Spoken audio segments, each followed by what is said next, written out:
syempre, may guest tayo. So, Boss Monch, kumusta? Okay naman, ayos naman. Na-maintain ko naman yung exercise ko. And so far, maganda effect sa akin. Matagal. So, gaano ka nakatagal nag-workout? May siguro mga 6 years, 5 years, 6 years. 5 to 6 years? Yeah, Consistent way back. basis? O ano? Yeah, nito mga last few years, naging consistent na ako, naging regular. Okay. So, may sinusunod ka ba specific meal plan, workout, mga ganun? Primarily, ang goal ko lang talaga is to keep an exercise. Kasi at my age, takot ako na tumaas yung mga kung ano-ano Basta ko. papawis lang, walang proper programming. Wala akong proper programming. Hindi ko naman kailangan magpaganda ng katawan, magpa-bulky. Ang sa akin is to maintain an exercise. Kasi malaking bagay exercise. And dahil dyan, at my age, lahat ng katatapos lang ng annual physical examination namin, yung mga basic yan, like the sugar, cholesterol, triglyceride, at saka creatinine ko, it's all normal. So, very rare yun sa edad ko na 51. So ito, baka makatulong. Gagamit tayo ng pinakamalupid na fitness app sa Pilipinas. Number 1 to, Ano walang daw? kalaban, Brad. So, Ano? tindig ka, bossing. Ano gagawin? Tumindig ka at ako nang bahala sa'yo. so, punta tayo sa profile. So, para aware ka sa fitness app na to. So, kaka-release lang nito. Wala akong kalaban. So, unang-una, AI-generated yan.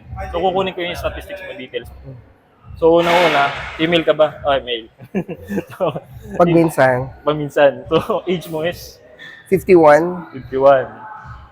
Weight, 68, 69. Naglalaro doon. 60. Kilo. Height mo is 5. 152. I think it's 5'2", 5. Yeah, 5'2", 5'2". Activity level, ilang beses sa isang linggo nag-workout? Ulit? Ilang beses sa isang linggo nag-workout, activity level?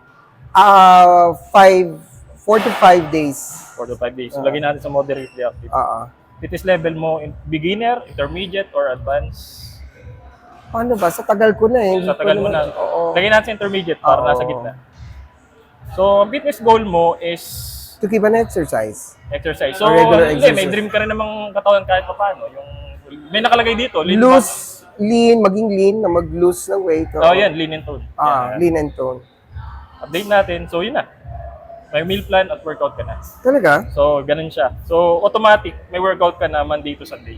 Nakalagay na dito. Talaga? Kaya, Monday, Tuesday, Wednesday, Sunday. Pati rest day nilagay na niya. Siya na nag-isip para sa'yo. Will I have that o babayaran ko sa'yo yan? Mamaya natin pag-usapan. so, ano? siya na yung nagsalansan sa'yo ng upper body strength. So, hindi siya boring, hindi lang siya buhat, may functional pa. So, pag kaya mo niya, pwede mag-generate ng bago. Oh. So, since Monday ngayon, check natin yung pang Monday mo. Tuesday. Today is Tuesday. Tuesday na ba ngayon? Tuesday na pala. Full day ko. First Monday ko is push. Tuesday. So, yan. Nakalagay na. Body weight and gumagamit siya ng weights. Parehas, lahat ng klase. So, squat niya, siya na yung nagtimpla ng bigat based sa activity level mo. O sa fitness level mo. 20 to 40 kg. Siya na nagtansya. Yung 4 sets saka repetition nakalagay na. Okay? So, ito. So, pagka hindi ka marunong mag-squat, meron siyang video ganyan. Siya na yung naghahanap para sa'yo. So, halimbawa, hindi bakante yung squat, punuan. Pwede mong palitan alternative exercise. Body weight squat. 4 set max repetition. Ginawa niya max repetition. 90 seconds rest. Pag nagpapahinga ka, start rest time lang. Tapos tutunog siya pagka babalik ka na sa kasunod. Magaling. So, deadlift. So, 4 na exercise na. Tapos na yung Tuesday mo. Wala ka nang hanapin pa. So, ito, napakalapit ito. Na-work na niya yung buong ano mo. Buong araw mo na yun. So, yun na yun. Pati may cardio na rin yan. Yung meal plan mo, nakalagay na dito.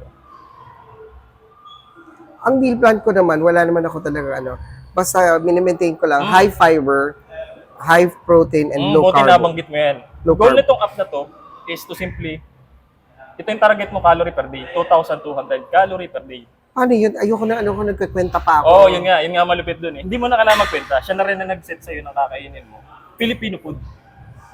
Almusal, tanghalian, hapunan, nakalagay na siya dito. So, check mo yung Monday mo. Ito kasi, may tawag na TDEE tayong tinatawag. So, siya yung dapat mong ipapasok sa katawan mo na calorie per day. Balance meal plan to. Mhm. Okay.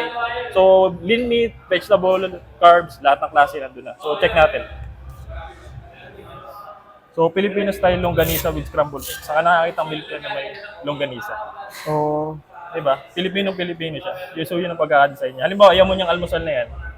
Halimbawa, hindi bagay sa'yo o ayaw mo. Ayoko yung masyadong makarne. So, yeah, replace meal. Top Pwede lang meal. ako chicken. May replace meal function tayo. Okay. Pancakes with condensed milk. So, nasa sa'yo. Siya na sa'yo, pork sinigang with rice. Mhm. Chicken adobo with steamed vegetables. That's good. Diba? So, pagka hindi ka marunong magluto, may preparation instruction din siya. Aba, hindi. Marunong ako magluto. Oo, di ba? O ipapaluto mo, tanga yung katulong mo, di ba? Oo. Di ba? So, yun. So, yun na, ang cover ng app. So, yun na yun. So, ito maganda katanungan. How's the app? Maganda. Very comprehensive and already. Already, di ba? So, hindi ka na mahirapan mag-isip. Oo, lalo pag may trabaho ka, kailangan mo to. Hindi mo na kailangan mag-isip. Yung app na nag-isip para sa'yo. Napaka-convenient. So, yun ang masasabi ko. Okay. So, yun lang. Bye!